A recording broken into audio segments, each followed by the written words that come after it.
Hello, everyone. Great to see you today. Welcome to another refill with Pastor Mag. I'm here in my office at Crossroads Church getting ready for the sermon on Sunday as we go through Advent during this season. But before we dig into God's Word, I want to thank you so much for joining me. You don't have to come, you don't have to hang out with me. It's awesome to open up God's Word and be encouraged day after day. And today, like no other day, we are in Psalm chapter 77. Now, Psalm chapter 77, just before we get started unpacking it, Psalm chapter 77, you might notice, is a lot like one of the Psalms we covered just a couple weeks ago.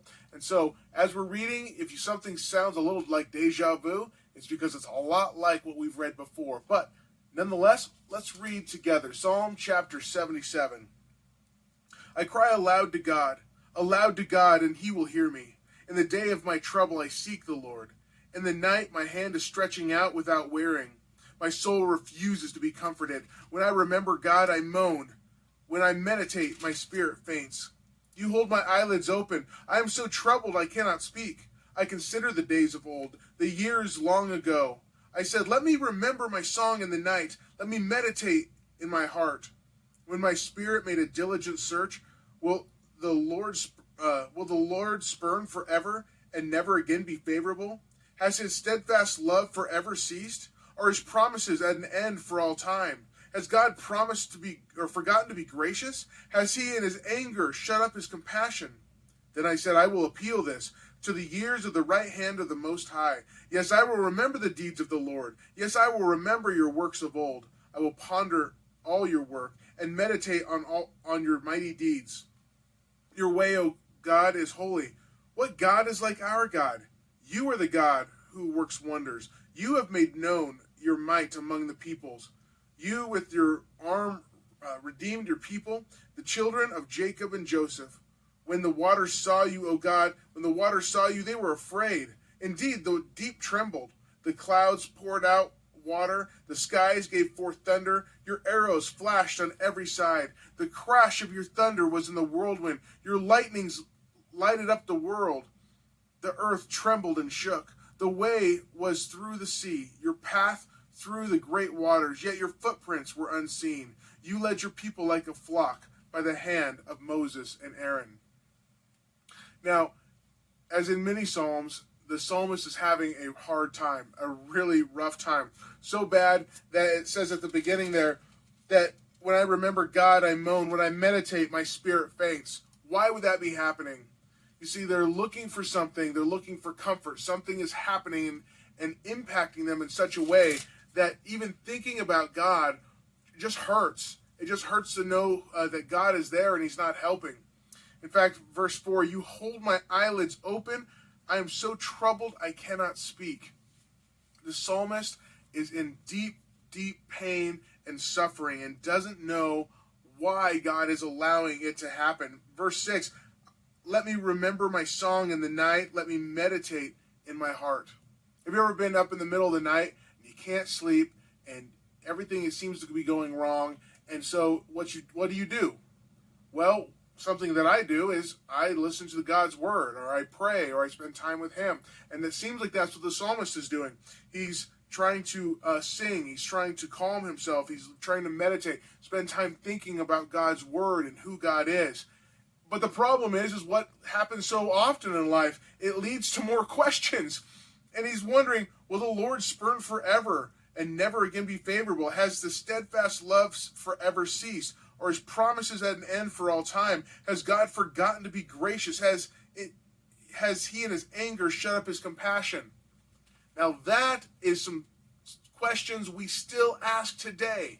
We still wonder these things. And this is a psalmist who God had promised, because he is an Israelite, he's one of God's chosen people. God had promised special things, certain things that would occur. In fact, Deuteronomy 28 has a whole list of, hey, if you follow me, here's the great things that I'm going to do. And if you don't follow me, here's a whole list of terrible things that are going to happen. And the psalmist is saying, God, where's your graciousness? Where is the hope? And yet, he finds the hope as he continues to meditate, as he continues to think. And there in verse 10, I will appeal to this, to the years of the right hand of the Most High. And this sounds familiar to me. Remembering who God is and what God has done, is so key. It's key all the time. But it's especially key in those dark times when our mind, our heart, and our soul are yearning for answers and we can't find them. Ask, search, do what the psalmist did. He's looking for answers, but where does he land?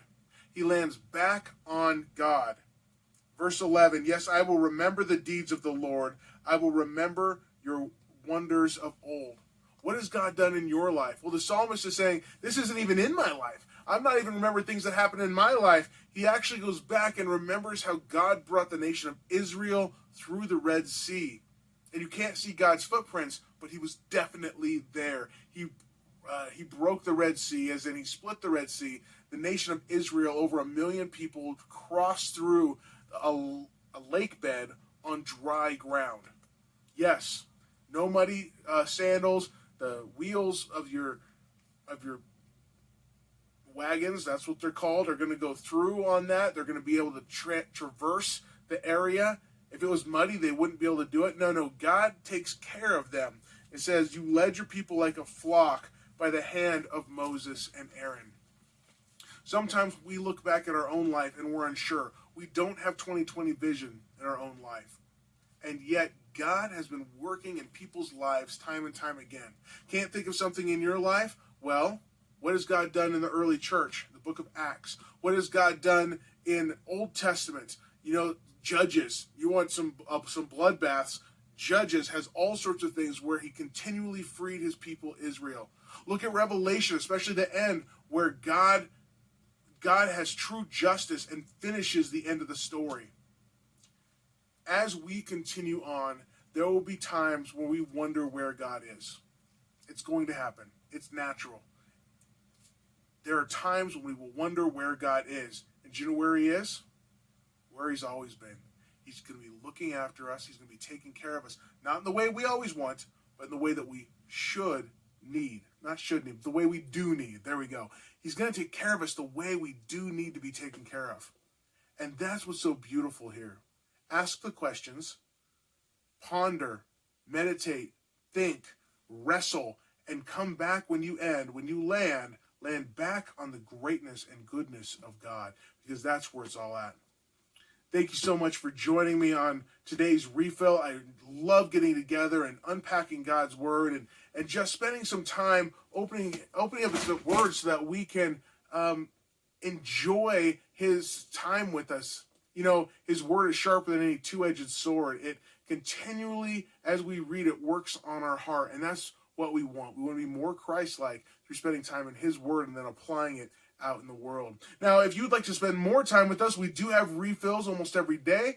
We also meet here at Crossroads Church at 1010 here in Custer, South Dakota. That's Mountain Time. We also stream online on YouTube at 1010 as well, right on our YouTube channel. You can just search Crossroads of Custer in the YouTube search bar and you'll find us right away.